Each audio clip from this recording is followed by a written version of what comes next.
Vai começar o podcast do Brasil Times.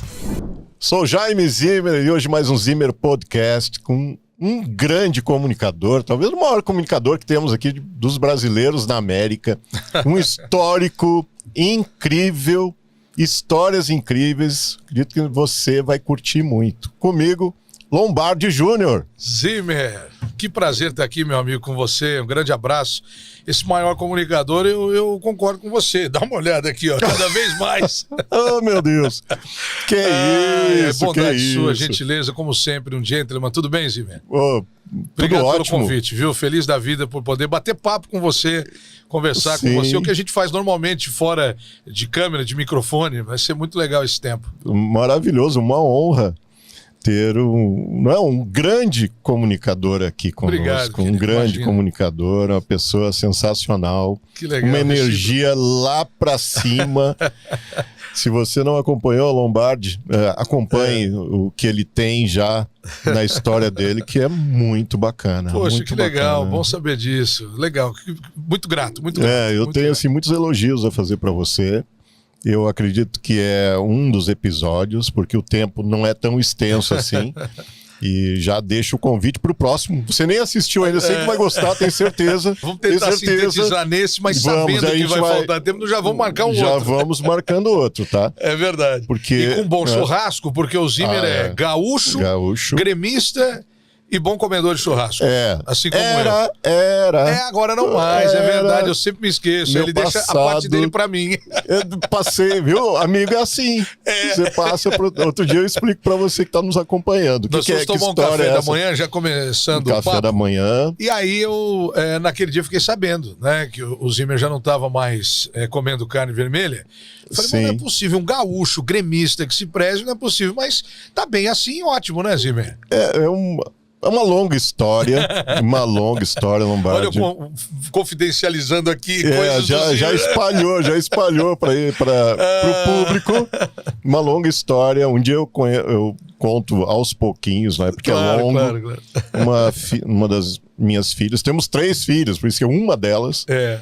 a Bruna, quando tinha 8 anos de idade, ela chegou em casa assim, não como mais carne. Olha só, você me E falou. hoje ela tá com 22 anos. E não comeu nunca desde então. mais comeu carne. Que legal. Ou seja, muita disciplina, uma mentalidade desse muita tipo. disciplina, é verdade. E eu tive que buscar informações de como cuidar da minha filha sem Aderir ao comer. modelo. É. Aquele modelo, eu fiquei realmente preocupado. Sem proteína, como é que minha filha vai se manter a minha vida inteira, da minha família inteira, comendo Dá, né? carne? Depois de um tempo você se adapta, tem lá uns subterfúgios e tal que você Maravilhoso. consegue Dá pra fazer um programa inteiro só falando disso, suprir a desse falta. item. Eu não sei, viu, se eu gostaria não. Brincadeira. Mas um dia eu vou te convidar A para paixão comer. que eu tenho por carne. Eu vou te convidar, já fica o convite. Te convidar para comer as comidas com carnes substitutas. Você já me E falou fica isso. Eu tô bom, pensando viu? até hoje, viu? Fica Nessa bom. ideia. Vambora. Eu Eu topo. acredito que você vai gostar disso. Bom, lá, o que eu costumo perguntar é sobre a vida, né? Sim, Bate-papo da vida. Lombardi é um nome hiper conhecido, principalmente no Brasil, mas entre os brasileiros, onde quer que estejam no mundo, é muito conhecido. Só que eu quero saber da tua história lá atrás, algo que seja representativo da tua fase de criança, no ambiente da comunicação. Aliás, deixa eu ficar aqui um pouquinho. Lombardi casado, com filhos. Como Sim, é a tua 3 estrutura filhos. familiar aqui? Zimmer hoje é boa, muito boa. Mas quando a gente chega na América é tudo muito difícil, sobretudo porque eu cheguei aqui com os meus filhos já praticamente criados no Brasil. O mais velho já tinha concluído estudo, estava prestes a fazer a faculdade, já estava com tudo engatilhado, por isso ele até ficou um tempo, depois voltou. Hoje ele é advogado no Brasil, tem um escritório. Gabriel Lombardi, doutor Gabriel Lombardi, sigam aí nas redes sociais. Fazendo Abraço, um trabalho Gabriel. maravilhoso. Mas esteve aqui um tempo, na Flórida, em Orlando, por onde eu cheguei. Sim. Depois veio para cá, mas voltou para o Brasil para cumprir com essa etapa. E ele esteve aqui de volta, inclusive vai estar em breve mais uma vez me visitando, então fica nessas idas e vindas, né? Mas para o meu filho mais velho, que chegou aqui com 17 anos, quase 18, ficou mais difícil. O meu filho do meio, E a Júlia não, né? Porque a Júlia é a caçula, hoje ela tem 21 anos, então ela conseguiu fazer todo o processo escolar aqui ainda, né, em tempo de poder se catapultar depois profissionalmente, até mesmo no college. E o meu filho do meio, né, talvez o que tenha mais sentido esse impacto, porque ele pegou aquela linha tênue de ter uma pré-adolescência no Brasil, depois completar na América, e é que você já está mais de 20 anos aqui, né, suas filhas são americanas, 22 anos inclusive. aqui. É diferente para o adolescente, especialmente quando ele sai de uma vida onde ele tem uma frequência, uma estabilidade e vem para a América. Mas tudo deu certo. Minha esposa é muito sábia, é uma mulher que edifica demais o lar com a forma de agir. Eu não falo nem por mim na criação e mais pela minha esposa. E Deus no controle acabou dando tudo certo. Hoje minha família está bem, minha esposa, eu também, meus filhos, a minha mãe e minha sogra, que são as minhas mamães, eu costumo dizer, estão aqui todos os anos. Eu não tenho nenhum irmão. E tem os familiares. Por exemplo, nesse momento, os meus 2 sobrinhos que eu já não vi há 8 anos estão aqui na minha casa. Estão indo embora amanhã. Hoje nós vamos até no jogo do Celtics e tal. Eles adoram, jogam basquete. E essa ligação a gente não deixou de ter, jamais. Até pelo advento da tecnologia, enfim. Mas o começo para adaptação, até porque eu vim para cá, eu vim para América, depois de uma vida toda, conforme já disse para você, praticamente desenhada, definida, estabilizada, para recomeçar depois de um certo tempo. É mais difícil assim, eu creio. Mas foi tudo bem, graças a Deus. Certo, agora você falando da idade de filhos, com essa cara de menino, não é possível. E eu não faço botox, eu não coloco nada. Essas coisas todas que eu respeito muito, né, da estética, mas não, é mais, nem tanto. O Gabriel tá com que idade? O Gabriel tem 27. O Gabriel tem 27. 26 vai fazer 27. O Daniel do meio tem 24, vai fazer 25 agora em março, e a Júlia tem 21. Vai para 22 anos em agosto. Cara, eu tive filho cedo, viu? Conserva, é verdade. Né? Eu trabalhei com o Roberto Avalone. Você lembra do Avalone, aquele jornalista esportivo? No pique, interrogação. Okay. Famosíssimo, prêmio S e tal. Ele me chamava de Bom Vivan. Não sei de onde ele tirava isso, mas enfim, eu respeitava. Ele era muito bom. Bom Vivan, nunca especifique quantos anos tenha, diga sempre ali, nos arredores e tal, né? Eu aprendi isso. Então eu já tô com 40 e lá vai pedrada. Os arredores de 40. Nos arredores. Muito bom. Mas eu tive filho cedo, Zimmer, muito cedo. O Gabriel é um filho que eu tive de um namoro, né? Eu não sou casado com a mãe dele, a minha esposa ajudou na criação maravilhosamente. Ele a chama, inclusive, de mãe também. O Daniel e a Júlia, sim, é do meu casamento, mas eles sempre foram criados no mesmo teto. Eu tinha guarda compartilhada com a mãe do meu filho, a Eloá, né? Com quem a gente tem um bom relacionamento, sempre tivemos. E assim, de modo que eu muito cedo acabei partindo para essa empreitada da paternidade. E eu muito me orgulho disso, porque meu filho é maravilhoso, todos os meus filhos são, mas a responsabilidade chega mais cedo, né? Você sabe bem como é que é isso. E é uma grande responsabilidade sermos pais. Eu digo assim, você tem uma experiência que eu não tenho, que é ser pai de meninos. 2 e tem a Júlia, né? E a Júlia. Então aí temos o mesmo tipo de experiência. Você tem 3 meninas, né? 3 meninas. É verdade. Eu sei 3 meninas não, pelo amor de Deus, 4. Senão a Bianca vai ficar brava. Peraí, você me salvou, deixa eu perguntar. Boa, Thank you very much. Me salvou. Tem a Bianca ainda. Bianca. 4 meninas. E isso traz uma experiência diferente, imagino diferente para você na relação de meninos com menina. Sim, é diferente, e a relação com a menina, ela é fortalecida por uma energia que é contumaz, não dá nem para explicar. Olha só, o filho com o pai é uma relação de grude, de confidências, de muita troca, mas a filha, e eu não estou aqui classificando, tá? O que é melhor ou pior, não é nada disso. Mas a filha, ela passa uma energia diferente por conta do conceito que cria, da forma como enxerga, aquela visão que é generalizada, enfim. Então, é diferente, o ambiente é bem diferente. E minha filha, ela faz essa divisão ser algo assim extraordinário, não só comigo, mas com meus filhos. Eu fico muito bem satisfeito com a relação dos meus filhos, sobretudo, todos eles, Gabriel, Daniel e Júlia.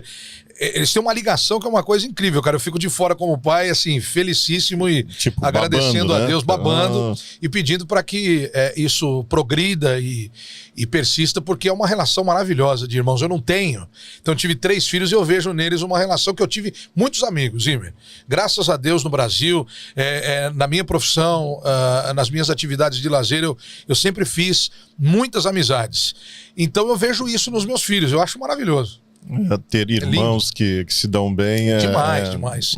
E como a menina, a mulher no caso, ela consegue distribuir, né, toda aquela questão de conceito sobre tudo de uma forma fantástica, esplêndida, né? A mulher já, com todo respeito aos homens, a nós, a mulher ela tem uma antevisão, acho que um pouco maior sobre todos os fatos.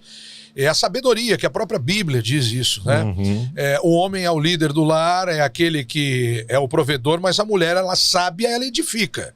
Ela, rixosa, ela derruba todo o lar. Então, assim, quando você tem uma mulher com essa graça, é maravilhoso para todo mundo, né? Ainda mais sendo caçula, no caso da minha filha. É bom demais. Eu noto, assim, o feeling que elas têm, a antevisão que você está colocando aqui para nós. E ela brinca, tua filha brinca com você, que ela é demais. A preferida. Ela fala, brinca. Mas eu sou assim. a preferida. Olha, eu tentei e acho que consegui estabelecer lá do princípio de algo que eu ouvi uma vez, não me lembro nem de quem foi, Zimmer, um professor, mas de uma sabedoria.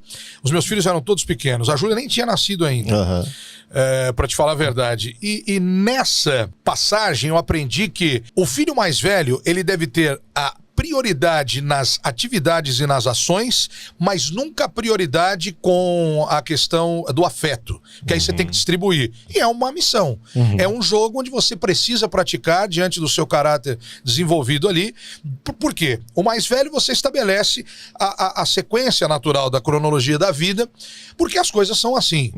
Mas é o caçula, eu faço uma... Não é sábio isso, você utilizar da figura da caçula a prioridade, porque você está invertendo, talvez, esse quadro. E foi assim que eu aprendi. E depois de um tempo, lendo mais a Bíblia e pedindo um entendimento, a gente observa que essa ordem de chegada é importante, mas quando você distribui afeto, carinho ou qualquer sentimento, tem que ser igual. E aí é um desafio diário, né, Zimmer? Eu acho que eu até que fui bem nisso, pelo menos eles me dizem. Bateu uma boa bola nessa área. Tá bom. Então ela brinca mas nem tanto, assim, porque a menina, caçula, porque ela sabe que não tem predileção lá em envolvida, casa, né? Lá em casa é uma briga, amigo. Mas você não tem predileção também, não, né? 3 no campo das filhas, mais a esposa, a ciumeira bate. Lá em casa é complicado.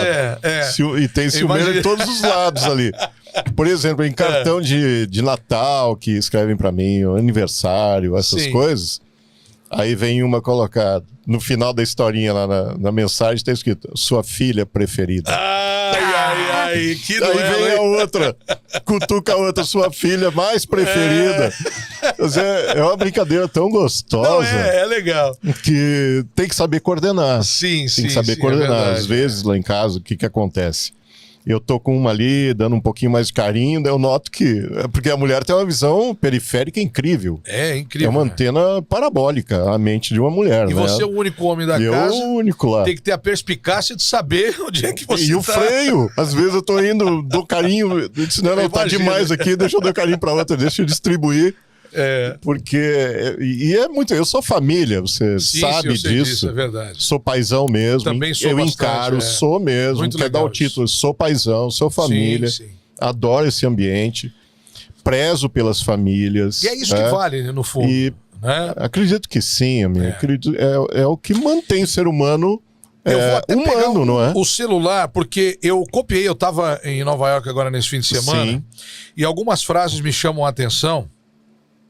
E eu até copiei aqui, Zimmer, algo que me chamou a atenção sobre isso que você está dizendo aqui pra gente nesse momento. Sim. Eu vou ver se eu consigo encontrar aqui, porque fala dessa relação que de fato é importante no que diz respeito a você enxergar como é o tratamento que você tem que dar para um filho e tal. Olha, nossos filhos vão esquecer o tratamento do nosso salário, o tamanho do nosso salário, o quão ocupados estávamos, quantas horas trabalhamos e o valor das coisas que compramos. Mas eles vão lembrar como os fizemos sentir, o tempo que dedicamos a eles, se cumprimos nossas promessas e se podiam contar conosco. Isso é perfeito. Maravilhoso. Maravilhosa frase, né, que não tem aqui alguém que autoria. Se intitule como autor, mas que eu achei maravilhosa. Excelente, obrigado. Legal, muito obrigado que bom, por compartilhar, porque eu acredito que nós temos espaço para aprender sempre. É verdade. Eu digo que eu aprendo todo dia de alguma forma, e aqui é um espaço para aprendizado mesmo. Sim, aprendizado. sim. O aprendizado conversa, é diário na América, né, Zimmer?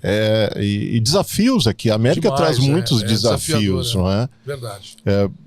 Agora que já sabemos uma estrutura sua aqui, sim. Como que era você criança? Filho único, é isso? Filho único. Filho único. Do Luiz Lombardi Neto, Lombardi do Silvio Santos. Lombardi do Silvio Santos. Saudade do meu pai, meu ídolo, Chega meu amigo, a arrepiar tudo. Aqui, porque é domingo, quem é que não lembra do Lombardi do Silvio Santos? Oi, Silvio! Uau, Montreal, cara. Porque você é jovem. Que loucura, que loucura. Telecena 48, 49 e 50. É a voz do Silvio durante 44 anos. E a sua voz é muito próxima do teu pai, não é? Imagina, eu muito costumo dizer próxima. que se for metade da dele, eu já tô feliz na vida, porque pra mim ele tinha a melhor voz, indiscutivelmente. Sim, um vozeirão porque eu incrível. cresci vendo meu pai trabalhar. Eu, quando tinha 5 anos de idade, eu ia para estúdio de rádio dentro do ambiente que ele formou para que eu estivesse. E eu acompanhei meu pai desde sempre, desde criança, filho único, grudado com o pai. Meu pai, ao contrário do que eu te falei aqui, que eu fui pai cedo, meu pai só teve um filho do segundo casamento com a minha mãe, sim. A Dona Eni. Aqui eu mando um beijão, vai acompanhar certamente. Mãezinha, um beijo, te amo, querida. E o meu pai se casou pela primeira vez, e ele ficou viúvo da Toninha, né? Lá em Santo André, e ele não teve nenhum filho. E por ser filho único e homem, e eu já cresci nesse ambiente, meu pai já trabalhava com o Silvio Santos, já tinha uma história no rádio, na televisão. E eu estava sempre com ele, nas gravações, tanto na Vila Guilherme, lá na Camarés, no SBT, quem é de lá sabe, quem estiver assistindo vai lembrar. Agora em Anhanguera, tudo em Anhanguera, né? Especialmente no rádio, porque o meu pai ficou famoso na televisão, mas ele sempre foi um homem de rádio. Quem descobriu meu pai para o mundo artístico foi Fiore Giliotti. O tempo passa, a torcida brasileira. Narrador esportivo, dos mais famosos do Brasil. E quando meu pai trabalhava numa farmácia, ele via a forma como meu pai se comunicava com a clientela, falou: você, menino, precisa explorar essa sua veia artística. Faça um teste. Teu pai trabalhava numa farmácia e foi identificado. Sim, meu pai, ele engraxou sapato, vendeu produtos em mercadinhos lá no Bexiga, em São Paulo, um bairro italiano. Meu avô era italiano. Meu avô veio de San Marco Regentano, da província de Cosenza, Calabria, tudo de buona gente. Família italiana. E meu pai foi criado no Bexiga. Então ele vendia tudo. Leite, também nos corredores. Ele falava os corredores da invernada, lá no Bexiga. Uma vida bem paulistana. E aí ele trabalhou numa farmácia. Foi lá que o Fiore, cliente dessa farmácia, o descobriu, fez um teste na Rádio Clube, à época, e ele depois foi trabalhar com o Silvio Santos na televisão. Na verdade, ele foi pra Globo primeiro. Foi lá que ele encontrou o Silvio, né? Eles trabalharam juntos na Globo. Meu pai, Boni e Silvio Santos. Aliás, o Diogo Boninho, que mora aqui também, grande amigo, esposo da Fernandinha. São grandes amigos. Eles estavam todos juntos, meu pai, o Boni e o Silvio Santos. E o meu pai sempre se identificou com o Silvio. Ele conta isso, inclusive, contava, né? Nas suas entrevistas. E ele acreditava muito no Silvio. De repente, quando o Silvio adquiriu o SBT, falou: eu quero te fazer o locutor mais famoso do Brasil. Você vem? Ele falou: vou. Aí ele pediu demissão pro Boni 5 vezes. Não é por nada, Boni, eu te adoro, mas eu quero seguir minha vida com o Silvio. E ele foi. Uau, que história. E aí eu cresci nesse ambiente, o Zimmer, indo gravar com meu pai. Você sabe que antigamente os arquivos de televisão eles enchiam d'água por conta das enchentes em São Paulo. Tinha que gravar tudo de novo. O Silvio pedia pra regravar. Não era como hoje, que a gente faz remotamente. Fácil. Ele me pegava, minha mãe também, vamos pra lá, vamos lá. Tanto é que quando eu comecei a fazer programa de rádio, que a minha esposa ela estava grávida, inclusive da Júlia, eu me lembro bem, eu fazia das 5 às 8 da manhã, depois voltava no esporte. No AM é sempre assim, são 2 horários sempre. E eu sempre fui de rádio, eu cresci nesse ambiente, me formei nesse ambiente, eu vivia no ambiente de rádio. E aí eu peguei, cultivei isso aí do meu pai, depois levava minha esposa grávida comigo e tudo mais, e então eu cresci assim. Que loucura! Nesse ambiente. E nesse ambiente, onde é que encaixa a tua mãe? Ela acompanhava sempre ou trabalhava em alguma outra atividade? Não. Minha mãe sempre cuidou de casa. Cuidou da casa de você? Da minha criação, de mim. E assim, só que ela ia. Meu pai era italiano, né? Sabe como é que é, né? Muito protetor, que a família perto, essa coisa era toda. Assim? Sim. Tua mãe também de origem italiana? Não. Minha mãe não. Minha mãe não, meu pai. Mas depois de um tempo vai se acostumando e, né, naturalmente que a relação não passa a ser de estar frequentando o ambiente de trabalho, né? Até porque não dá também. Mas comigo, meu pai sempre me levou até que eu pudesse estudar, me formar. Mas sabe o que eu fazia? Vou confessar aqui, eu já até falei isso no outro podcast. Eu às vezes matava a aula para ir pro estúdio de rádio, para fazer mesa, sonoplastia e tudo mais. E com a anuência do meu pai, mais ou menos. Rapaz, moleque, você toma cuidado com isso, sua mãe não vai gostar. Então, mas vem cá. Aí ele me ensinava tudo. E pra mim, cara, como ele dizia, foi uma grande faculdade. Depois formação, participei de banca de TCC, de projeto escrito, na USC, em São Caetano, onde eu tinha uma amizade incrível com o Beto Kerr, que era da diretoria e professor, e a reitoria também. Por trabalhar lá em rádio na região, depois Capital, grandes rádios do Brasil, Rádio ABC, onde eu praticamente comecei. Eu tinha um padrinho que era dono da 97 FM, o Constantino Neto. Ou seja, tudo ali nesse ambiente não tinha como eu pular desse barco, Zime. Uau. Essa foi minha infância em meio ao futebol. Foi a grande paixão do meu pai, que era ser um jornalista esportivo, mas ele não pôde porque ele deu certo com caminhos. E eu fui buscar esse caminho. E você nasceu em São Paulo, capital? Eu nasci em São Caetano do Sul, no ABC Paulista, morei a vida toda em Santo André, mas depois fui para São Paulo, trabalhei em São Paulo, né, na Paulista, várias emissoras de rádio. Tinha negócios também, eu sempre tive, meu pai falava, olha, o Silvio é uma grande lição, só que não é todo mundo que tem veia de Silvio Santos para comércio, né? Sim. Então ele falou, o que eu não consegui fazer, tenta fazer, de abrir alguns negócios. Eu tive alguns negócios no Brasil, além da minha profissão, mas nunca deixei o rádio.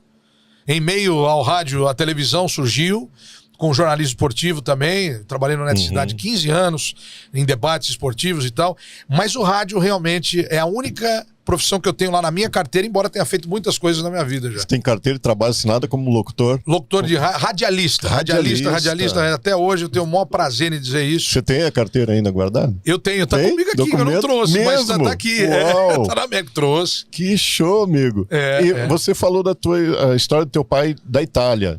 Do meu avô, Do teu avô, Américo desculpa. Lombardi. Ele era italiano? Italiano. Então, um imigrante que passou pelas situações... Calabrês. E ele passou por situações, às vezes, difíceis no Brasil, ou chegou meio que equilibrado? Não. Ele passou situações difíceis no Brasil. Alfaiate, criou os filhos na agulha, costurando. Costurou para muita gente boa, que ele fez depois ali um contato mais amplo, mais profundo. E a partir daí, inclusive, dessa clientela lá em São Paulo, meu pai, os meus tios, meu tio Reinaldo, que durante muito tempo trabalhou na Rádio Bandeirantes, plantão vivo do rádio, o Milton Neves até falava muito, né, sobre ele, meu tio Carlinhos, meu tio Roberto, que faleceu, todos entraram na televisão e no rádio, todos no mesmo meio de trabalho. Por conta do meu avô que puxava isso aí, ele costurava para artistas, comunicadores, e o meu pai já com essa mania e tal. Os meus tios na área técnica e o meu pai na área artística. E aí eles todos foram pro mesmo caminho. O teu avô era assim, tipo aquele italiano que falava com as mãos? Demais. Nunca vi a perna do meu avô. Sempre de terno, gravata, calça social. Incrível. Fumava um cigarrinho de palha e o bigode, o amarelo, porque o cigarro ficava pra lá e pra cá, um gentleman, uma pessoa amável, simpática. Todo mundo gostava do italianão. Mas não era aquele italianão austero, mas jogava palitinho, sabe como é que é essa história de italiano, né? O cara que sempre na boa, assim. Exatamente. Que é você. Bom vivan. Aí tá o sangue. Exato. E tá o todos sangue. os filhos admiravam o meu avô. A minha avó era mais dura, a italiana também. Aquela braço firme. Mas, inclusive, ela faleceu uma semana depois do meu pai, a minha avó. Puxa tava vida, em estado que trauma vegetativo. pra vocês. Foi demais, foi um período terrível. Meu Deus. E o meu avô italianão, todo mundo gostava dele. Impressionante, Zime. Barato. Eu tenho muita saudade, falo com o maior prazer deles todos. Muito orgulho. Sensacional. O teu pai puxou toda essa veia do teu avô. Pegou. Não é? O teu avô tinha esse vozeirão também, que vocês seguiram? Por incrível que pareça, na família, o meu pai foi o que teve essa voz. Aí eu peguei um pouquinho da voz dele. Um pouquinho. Calma. Um pouquinho. Você sabe que ele conversava assim informalmente? Era uma coisa impressionante. Ele cuidava muito da voz, eu não cuido como ele cuidava, não tomava gelado. Existia até uma certa mística no entorno, né? Hoje, com a fonoaudiologia avançada, então a gente percebe que aquelas manias, né, dos antigos. Mas eu acho isso tudo muito legal. Eu não conheço. Eu não conheço essas manias. Me diz aí, o que é? Tomar gelado. Hoje mais ou menos, os cuidados, assim. Mas ele fumava só à noite. Olha Teu só. pai fumava? Fumava. Eu cheguei a fumar e parei também. Depois de um tempo, não. Então, assim, cuidava, mas tinha alguns excessos, né? Depois ele até teve um nódulo na garganta, que foi destaque na revista Veja, na época. Ele fez uma cirurgia, ficou fora do Silvio Santos 3 meses. Foi um período... Imagina, você com a sua maior ferramenta ter que parar por conta de um ajuste nela. É complicado. Mas ele se cuidava. Ele dormia bastante, porque o sono é um grande aditivo para boa voz, para você continuar. E eu não cuido muito, não. Ele dormia cedo, eu durmo muito tarde, eu durmo muito pouco, no máximo 4 horas, porque aí eu agrego um pouco daquela veia do jornalista. Eu sou notívago, confesso, não gosto de dormir cedo. E a noite é prazerosa para você escrever, para você adaptar texto, para você criar suas produções de rádio. Eu, pelo menos, sempre fui assim. Para acompanhar o futebol, o jornalismo esportivo é a minha grande veia. Então, assim, você tem que ter um tempo, né? Porque você tem que conciliar com família e tudo mais, senão o pastor Glauber fala para mim, como é que pode, rapaz? Eu não acredito que você não dorme. Eu falo, pastor, a gente vai ter tempo para dormir depois. Mas só, eu sei que não é bem vai assim, devagar. tá? Eu sei que eu não sou exemplo nesse caso. Não, calma. Mas é assim que eu costumo conciliar. Assim. Uau. Então... Acho que eu já te falei isso naquele evento que nós tivemos no hotel e tudo que eu estava apresentando.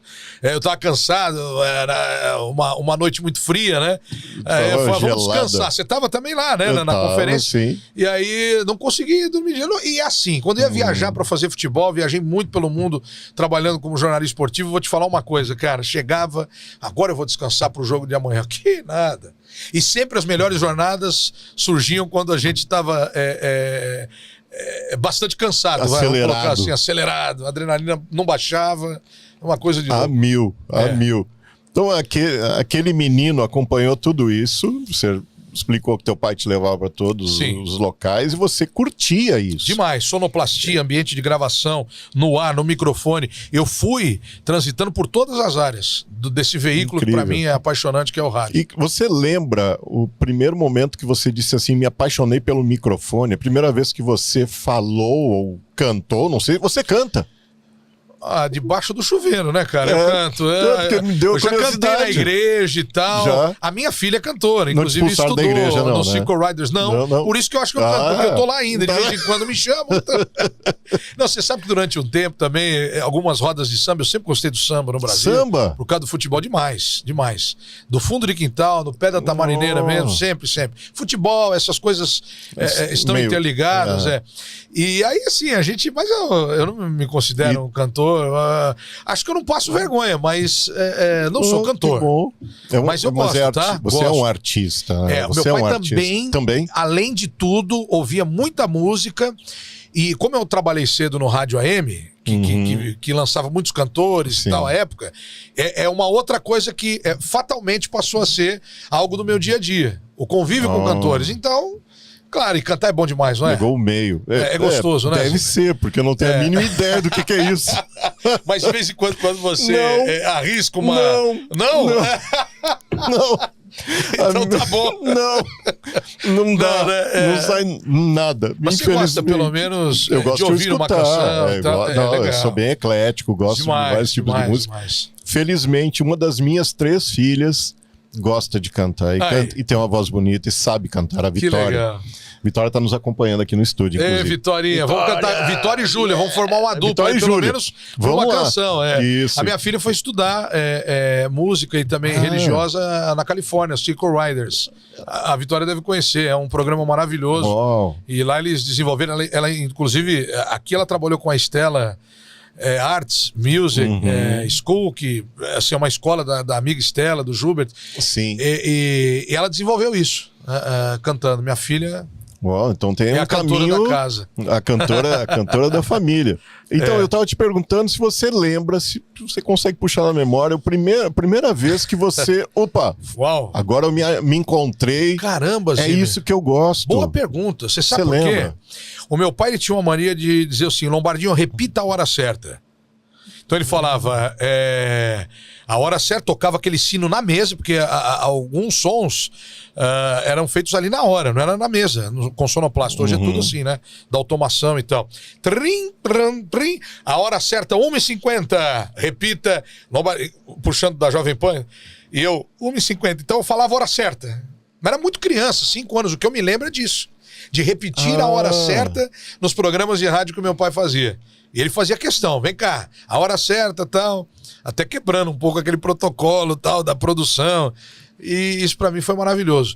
Tanto é que muito cedo eu me tornei locutor de FM, de AM, por conta disso, desse convívio.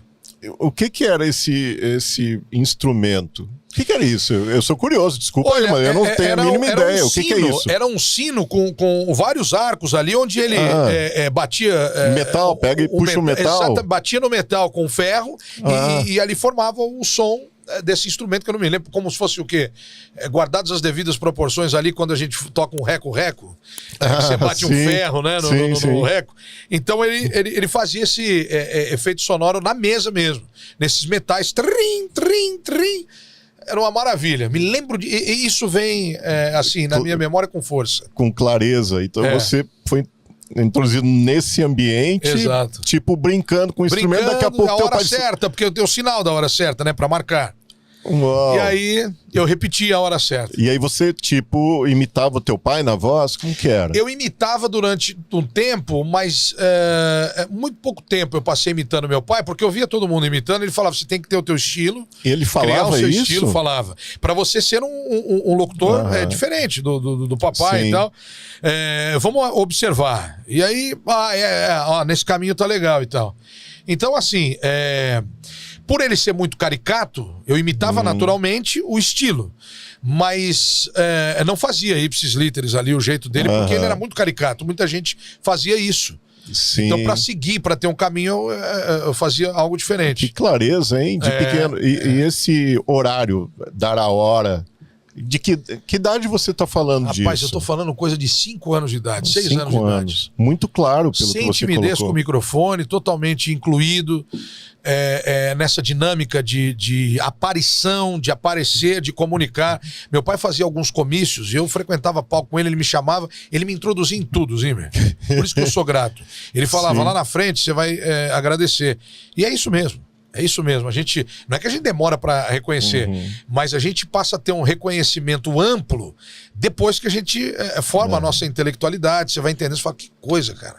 Como que pode? Que é aquilo mais ou menos que eu trouxe naquela frase. Naquela frase não, naquelas frases, são algumas frases no caso, lapidares. E a gente não esquece disso. Então, isso foi ótimo. Eu frequentava com ele alguns comícios de candidatos políticos que o Silvio liberava para ele fazer, eu ia pro palco com ele. Ele vem cá me ajudar, não tinha nada de timidez, ia pra cima e o tempo todo assim. Então, pela base criada acostumou mesmo. Tudo. Teus filhos são desse estilo? Não são tímidos? Júlia, nada. Não, a minha nada filha tímida. fala, olha, eu não sei nem se você é minha filha mesmo. Ainda bem que o seu pai confirmou, eu tava anestesiado e tal. A minha esposa é mais reclusa e tal, é o jeito tua dela. esposa também é mais... Ela é tranquila, ela é muito tranquila. Tá. Agora, minha filha, o meu filho do meio é mais ou menos, o meu filho mais velho é um pouco mais solto, apesar que o meu filho do meio, depois que ele conversa, ele se abre. Eu acho que nenhum tem, assim, uma veia saltada para timidez. Agora, a Júlia é a mais comunicativa de fato. É artista assim, mesmo. E o meu pai falava isso. Ela é muito extrovertida mesmo. Uau. Demais, demais. Uma família... artistas e depois vem os netos, né? Daqui a pouco. Tomara. E aí pode ter outra ramificação artística também, então cresce. Pode ser. E você naqueles ambientes de criança ainda, sim. como que você fazia para estudar? Tipo, tinha Não, a tua escola com e faltava às vezes a aula que você falou. Mas é muito pouco, pelo amor de Deus. Mas se dava bem no estudo? Era legal para você? Gostava de estudar? Como é que era? Eu fazia o básico, eu gostava de estar nesse ambiente mesmo. Então era eu escapar. sempre entendia a necessidade da escola e da formação acadêmica. E é óbvio que isso chamava atenção, porque uma coisa está ligada à outra. Mas o que mais me inspirava era o ambiente profissional já, da prática. E nessa camada artística do rádio e da TV. Porque, pelo que você está falando, era um ambiente que era sempre oxigenado. Sempre tinha gente diferente, vozes diferentes, equipamentos diferentes. Eu acredito que te motivava muito estar lá. Demais. O que vai ter amanhã? Não sabe, né? O que eu fazia? Eu conciliava com rádio shopping, cara. Eu procurava sempre um serviço de comunicação. Era muito novo, achava que podia apresentar o jornal da manhã, já novo, mas não podia, claro. Né? E aí você, quando começa muito cedo, você tem que segurar a tua ansiedade. Você quer sair, você quer saltar. E mesmo assim, eu encontrei pessoas que me levaram por esses caminhos. E muito cedo eu já fazia mesa, sonoplastia, microfone. E a gente vai se aprimorando, né? Claro, você tem que estudando aprender, um pouco, tem que aumentar o vocabulário dentro de cada programa onde você atua. Isso é com o tempo. Mas essa base foi espetacular. Então, eu gostava muito mais desse ambiente do que propriamente dentro da sala de aula. E eu pegava muito rápido na escola tudo. Né? A questão do português, da matemática, da geografia. Me dedicava naquele tempo que eu sabia que eu precisava explorar bastante o meu tempo fora dali. Então, com o objetivo de ser cumpridor da necessidade do aprendizado ali, eu fazia, mas aí quando eu estava nesse ambiente eu me soltava, aí eu me realizava. Era o teu ambiente. E você lembra quando migrou da paixão, da vontade para ser um profissional? Você lembra quando alguém te pagou por isso? Lembro, tem um diferencial, né? De você estar curtindo. Claro, com certeza. Mas alguém chegar lá e dizer assim: ô Lombar Júnior, agora você vai. Sônia Newton Espíndola, meu padrinho Constantino, na Rádio ABC, com o Ivo Rocha. Eu tô colocando todo mundo porque houve uma venda. Que memória também, hein? A memória tem que ser boa, porque para trabalhar com futebol, que hoje é a minha maior identificação na vida, narrando. Eu aqui me tornei narrador, sempre fui comentarista. Você precisa memorizar jogador e tal. Zimmer, eu fazia os programas do meu pai, quando ele estava ausente, que ele ia gravar com o Silvio, ele não podia estar na rádio e eu fazia o programa dele. Já estava substituindo o teu pai nessa mas época. Guardadas as devidas proporções, claro, pelo amor de Deus. Entrevistei Roberto Leal e tal. Ele deixava sempre com o produtor e eu ia fazendo e tal. Aí a Rádio ABC falou: você vai apresentar às 8 mais do dia, depois do seu pai. E você só vai apresentar o programa do Lombardi de vez em quando, mesmo quando ele não puder, porque já vai fazer ele gravar para realmente tentar dar uma identidade própria àquele locutor ali que estava surgindo. Então eu me lembro dessas pessoas que inclusive assinaram ali o meu Olerite. Não me lembro, R$150 na época. Então, algo parecido com isso. Sim. Eu não me lembro exatamente, mas eu tenho esse Olerite, até não está aqui, está no Brasil, mas eu tenho. E dali, mas como eu já trabalhava, ganhando os cachês informalmente, eu era muito novo. Eu tinha 12 para 13 anos de idade. Uau! E aí, eu até penso que na época, como PJ, vinha da empresa do meu pai, então eles não podiam registrar. Sim. Quando houve muito a possibilidade, novo. se não me engano, com 15 ou 16 anos, no Brasil era assim a lei à época, eu fiz o primeiro registro, já estava inserido no contexto. Então eu me lembro de tudo isso. Foi na Rádio ABC, em Santo André, foi minha grande escola, onde eu aprendi tudo. E nós tivemos uma rádio comunitária na época daquele projeto do ex-ministro Sérgio Mota. Nós desenvolvemos a Orion FM. Foi ali, meu pai me colocou para coordenar a rádio, um pouco depois, obviamente. E aí eu tive contato com muitos locutores, depois fiz rádio metropolitana, aí fui, FM, até trabalhar no Rádio AM São Paulo, pela Gazeta, a Rádio Capital, que eu trabalhei anos e anos, a gigante do rádio, e foi ali a Rádio Trianon, tradicional prefixo do Brasil, de São Paulo. Aí eu já estava desenvolvido, mas foi assim na Rádio ABC que eu comecei a surgir. Aí eu fiz várias emissoras de rádio depois de um tempo, mas o início foi assim, foi ali exatamente nas barbas do meu pai ali, com o meu padrinho, com esse pessoal que me deu essa condição. Muito bom. Eu me lembro que você estava falando, estava lembrando da minha própria história de vida. Quando eu cheguei para, tipo, 16 anos, eu não aguentava mais. Eu queria ter o meu business próprio. Olha aí, olha o grande empreendedor. Eu briguei com meu pai. Eu tinha 17 anos e disse para ele, pai, não aguento mais. Eu quero ter minha empresa, quero ter o meu negócio. Me emancipa. E ele assim, que emancipar? Que besteira é essa? Eu fui emancipado. Esse mesmo confronto, tá? Com meu pai também, mas assim... Porque quem quer voar, ele não aguenta mais, ele tá querendo pelo fazer. visto, você ficou muito próximo do teu pai na formação. Total, então é isso, é natural. Eu me vi na tua história. E aí eu fui emancipado com 17. Que não aguentava chegar a 18. Sabe com quanto? Com 16. Porra, mais cedo ainda. Então temos um caminho muito parecido. Até por conta disso e tal. Claro. E aí o meu primeiro filho nasceu, eu tinha 17 anos. Novinho, né? Eu fui morar com a namorada na casa do meu pai, ele abraçou e tal. Você acredita? Bacana. Programamos um filho com 17 anos. Uau. Cara, você era era e é organizado, não é? Pelo jeito, uma baita disciplina que você tem. E aí o pessoal, rapaz, esse moleque não vai dar conta. Aí um filho com 17. Aí, ó, até hoje meu filho, graças a Deus, tá muito bem. Que tá muito bem. Assumi essa responsabilidade muito cedo. Grande responsabilidade. Uau. E aí, fatalmente, a gente acaba falhando e tal, porque chega uma certa época que seu filho é seu amigo, pô. Você tem uma idade mental parecida e tal, sim, né? Sim. Mas é muito legal. Isso aí eu acho que fortalece até. Então, tudo organizado nesse período, tudo caminhando assim paralelamente. Foi assim. E você falou uma palavra que pode ser interessante, falha. Sim. Nesse processo todo, você lembra de alguma assim, um branco que deu numa entrevista, algo que você disse assim, puxa, o que aconteceu? Esqueci tal coisa, ou um convidado que foi diferenciado. Você tem algum ponto que você diga assim... com certeza. No início acontecia várias vezes?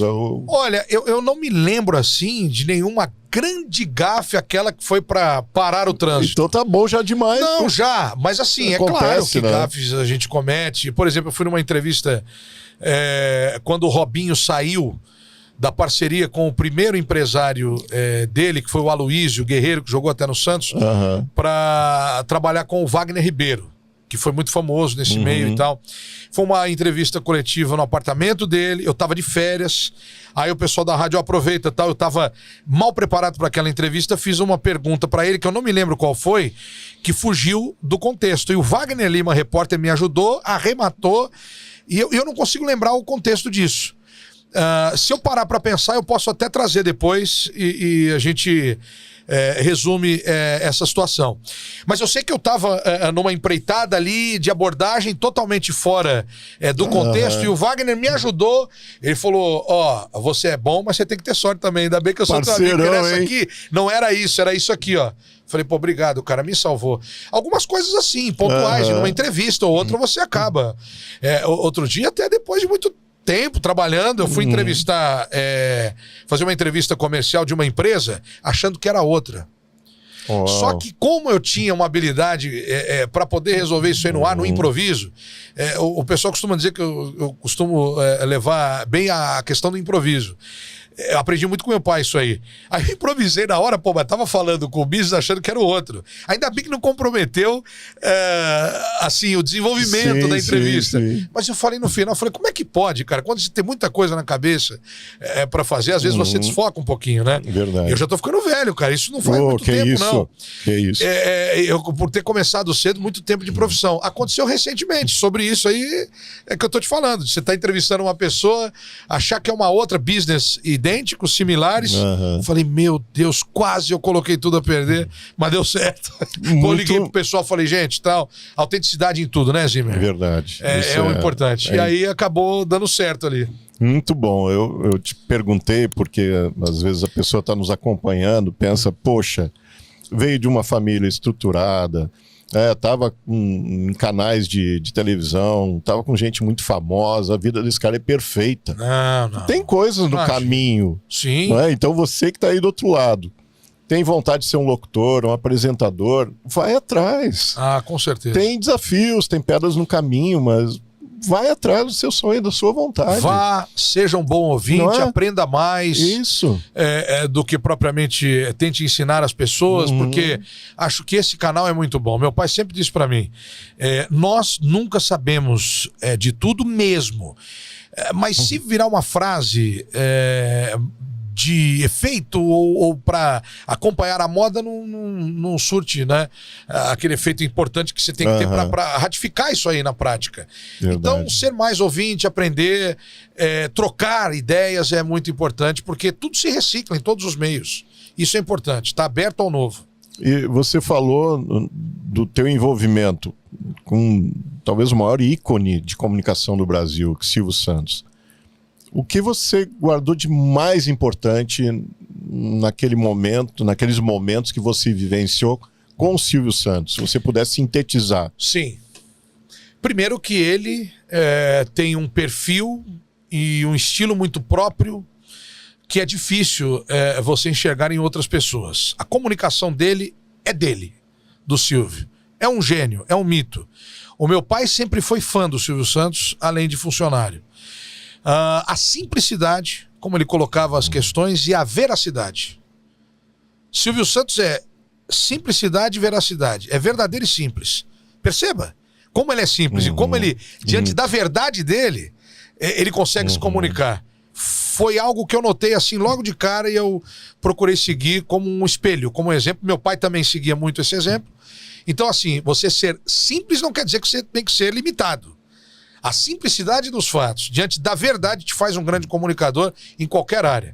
Veja, depois, chegando na América, eu sempre trabalhei com jornalismo esportivo, depois que eu me conheci por gente de fato, falei, agora eu preciso estar num caminho, foi esse. Muito por inspiração do meu pai, que meu pai gostava muito disso. E não pôde ser porque a vida o conduziu para outro lado.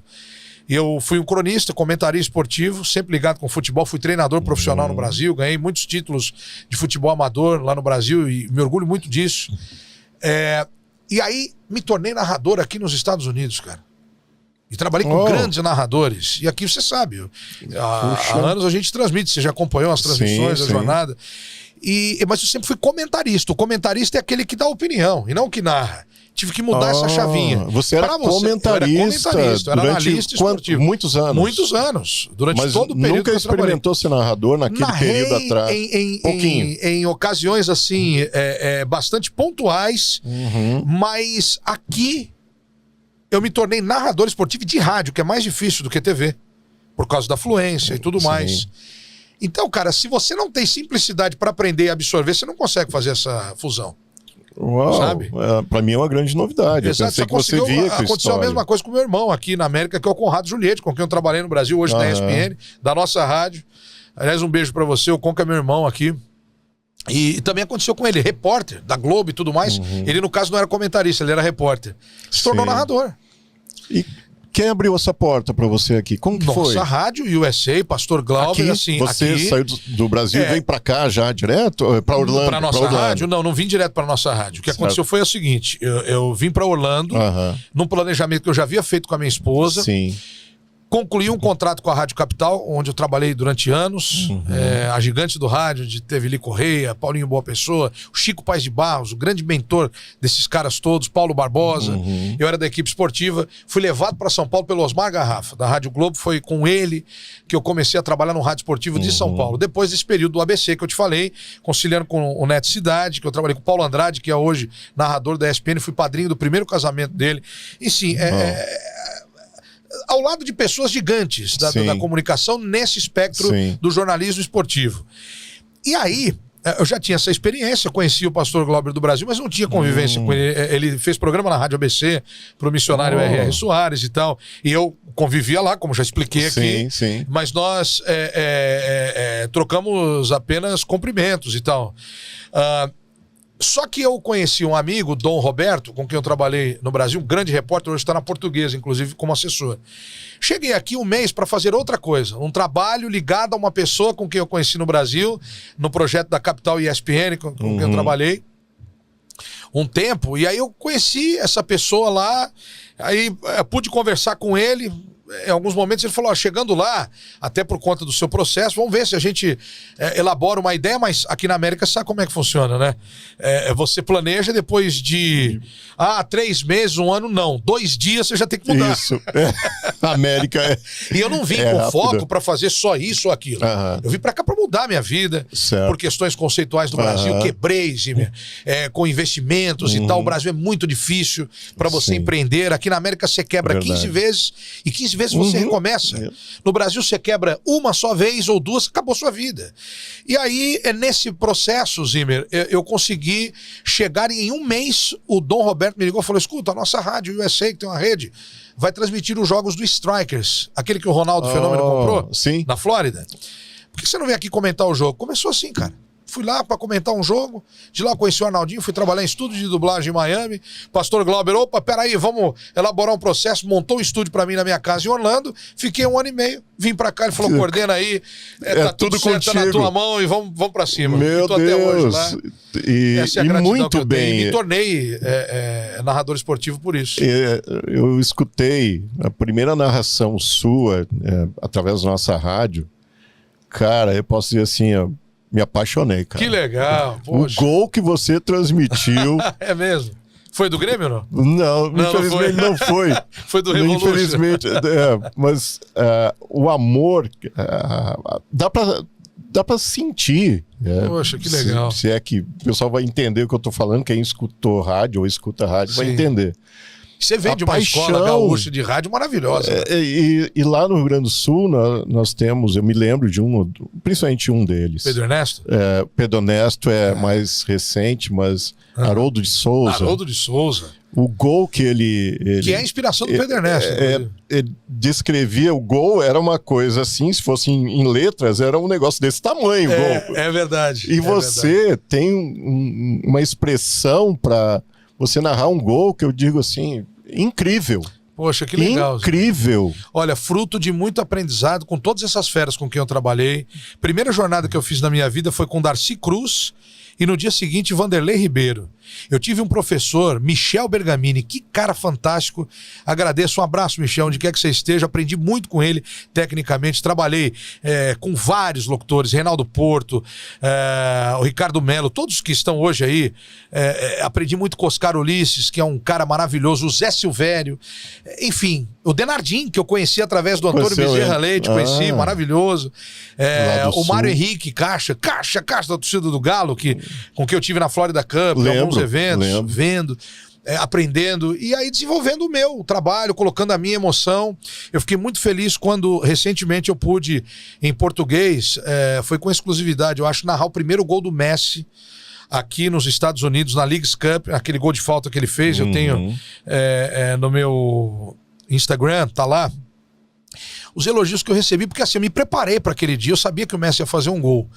Mas a espontaneidade, eu vou te mandar depois esse gol, não sei se você chegou a ouvir, mas rodou para todo lado, pro Brasil. Eu fiquei tão satisfeito com a repercussão, porque ali eu coloquei a alma, além de tudo, que eu falei, pô, o primeiro gol do Messi, cara, do jeito que foi, com uma falta e tal. Lindo. E aí lindo eu gol. recebi elogios, assim, de várias pessoas envolvidas na Leagues Cup, pelos direitos que a gente teve ali.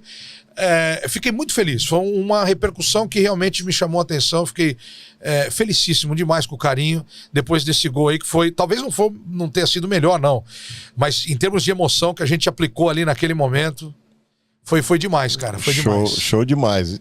E você hoje está com vários programas na nossa rádio. Sim. Não é? E com muito sucesso. Esse Poxa. voceirão... Olha, pessoal, siga o que o Lombardi faz ou o que Obrigado, fez, porque tem alta qualidade, tem esse amor, tem essa energia. Assim como o Zimmer tem qualidade há 20 e tantos anos ajudando pessoas aqui na América com a sua sabedoria, enfim. Muito obrigado. E é um prazer estar divulgando o seu trabalho, as suas experiências de vida. Obrigado. Que tornam a nossa comunidade mais rica. Legal. Rica de cultura, eu posso dizer isso. Sou muito agradecido por você estar aqui. Poxa, não eu que agradeço por ter podido conversar esse tempo todo. Você separou um tempo para isso, eu valorizo muito, espero que você tenha gostado. Que legal. E eu quero te fazer uma última pergunta. Por favor, fique à que vontade. tem a ver com o meu ambiente, que é o ambiente da área área financeira, consultoria financeira. Aliás, eu sigo os seus ensinamentos. Muito obrigado. O seu livro que eu li há muito tempo, logo que eu cheguei aqui em Boston. Sim. Uau! É. Muito obrigado por se tornar um leitor do que eu escrevo com muito carinho, com muito amor também. E eu falo muitas vezes sobre prosperidade. Eu gostaria de saber de você o que é prosperidade para você, Lombardi. Olha, Zimmer, eu achava que prosperidade, no aspecto financeiro, era exatamente tentar ou conseguir administrar o que a gente tinha e ir ganhando mais. E sem, às vezes, você estar pronto para aquilo. E assim eu quebrei, inclusive. Depois me reergui e tudo mais. A prosperidade para mim veio quando eu aprendi biblicamente o que é ser próspero. Nós falamos aqui de vários campos de prosperidade. Você sabe disso. Sim, eu sei total. que você preza muito por isso, né? Eu não tenho a habilidade que você, Zimmer, tem, que alguns amigos como o Dr. Siedler, que é seu parceiro também, entre outros, para lidar com finanças. Vocês são expert nisso. Cada um no que faz, com a sua veia já tradicionalmente por dom exacerbada. Eu penso assim, mas hoje a gente precisa aprender com pessoas como você e tudo mais. Eu não tive esse dom para trabalhar com finanças e saber o que é ser, gastava muito e tal, essa coisa toda. Mas eu tive uma noção na Bíblia de que às vezes você pode ser próspero sem arrecadar tanto. Eu arrecadava muito mais no Brasil e não conseguia ser próspero. Então acho que a grande sacada é você, com o que arrecada, conseguir distribuir e você ter, depois de um tempo, uma formação. E aí eu diria também que aí é uma maturidade para você enxergar que nem tudo, coisas supérfluas, por exemplo, isso não vai te fazer próspero. E aí é onde a gente aprende com você, com essas pessoas que são expert nisso, né? Porque aí você passa a administrar com mais sabedoria, que é bíblico, inclusive. Mas aí eu tô falando da questão bíblica e técnica de você aplicar isso aí na prática, no dia a dia. Eu acho que é uma junção de fatores. Aí você começa a prosperar. Excelente. Tô no caminho, teacher? Pô, maravilhoso. Vários aprendizados com você, com as tuas experiências de vida. Acredito que contribuiu demais com tudo que a gente tem aqui feito como podcast, como influenciadores de alguma forma. Sim. Sabemos que teremos outros encontros, já está convidado. Com Espero certeza. que você tenha essa condição para voltar aqui. Nós não chegamos nem a um terço do que a gente pode falar, hein? Tem muito, não é verdade? Muita coisa, tem muita coisa.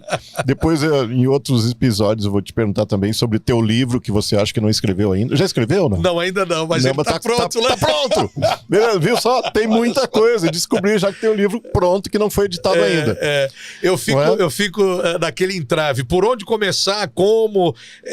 Tanta coisa, como é que você vai juntar isso? Então, já estou me colocando à disposição. Você gostaria de apoio? Não, e você já se colocou à disposição algumas vezes. Agora nós vamos selar isso aqui no podcast.